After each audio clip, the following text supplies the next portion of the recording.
June 14, 2024. Friday of the 10th week in Ordinary Time. A reading from the first book of Kings. In those days, Elijah came to Horeb the mount of God to a cave and lodged in it. And behold, the word of the Lord came to him. And he said, Go out and stand on the mount before the Lord.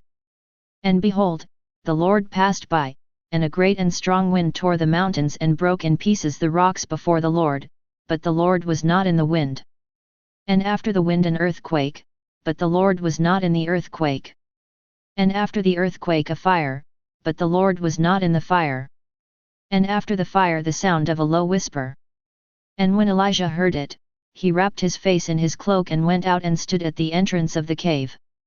And behold, there came a voice to him and said, What are you doing here, Elijah? He said, I have been very jealous for the Lord, the God of hosts.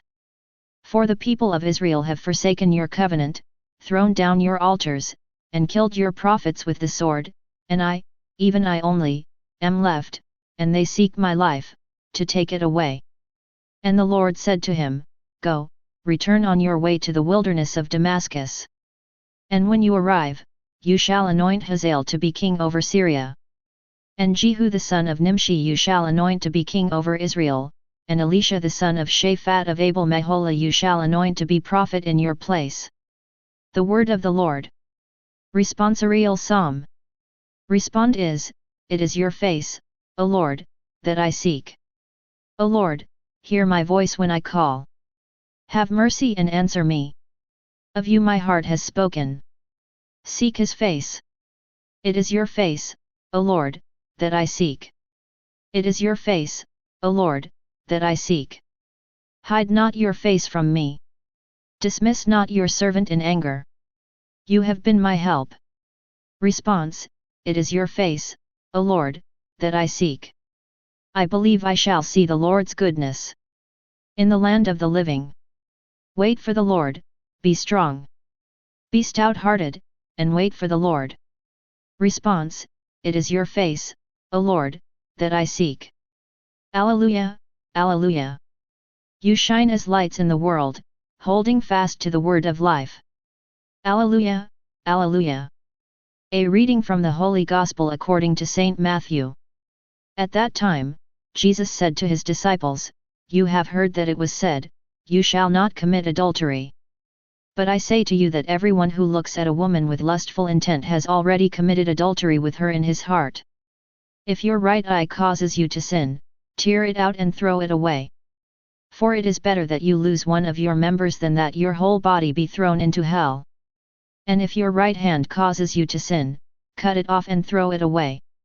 For it is better that you lose one of your members than that your whole body go into hell. It was also said, Whoever divorces his wife, let him give her a certificate of divorce.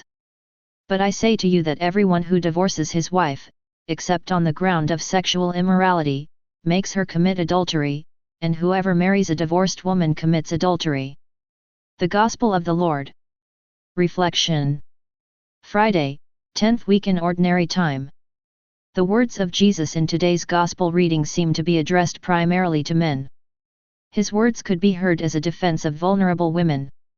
Men are to relate to women respectfully. They are to look upon them respectfully, not as objects of desire. Married men, in particular, are not to cast their wives aside for the flimsiest of reasons, just because they have found someone more desirable. The call of Jesus addressed to all is to relate to one another as God relates to us. To be compassionate to one another as God is compassionate to us, to forgive one another as God forgives us, to love one another as God loves us. The more we open ourselves up to God's presence in our lives, the more we are likely to relate to each other in the way God desires. In the first reading, Elijah goes in search of God's presence, making a pilgrimage to the mountain associated with God's presence, Mount Horeb or Sinai. When he got there, he discovered that God was not present to him in the drama of the mighty wind, or the earthquake or the fire. Rather, God was present to him in a much less dramatic way, in the sound of a gentle breeze. God's presence isn't so powerful as to knock us off our feet. God is present to us in ways that are gentle, subtle, and rather ordinary. What is true of God is true of God's Son, the risen Lord.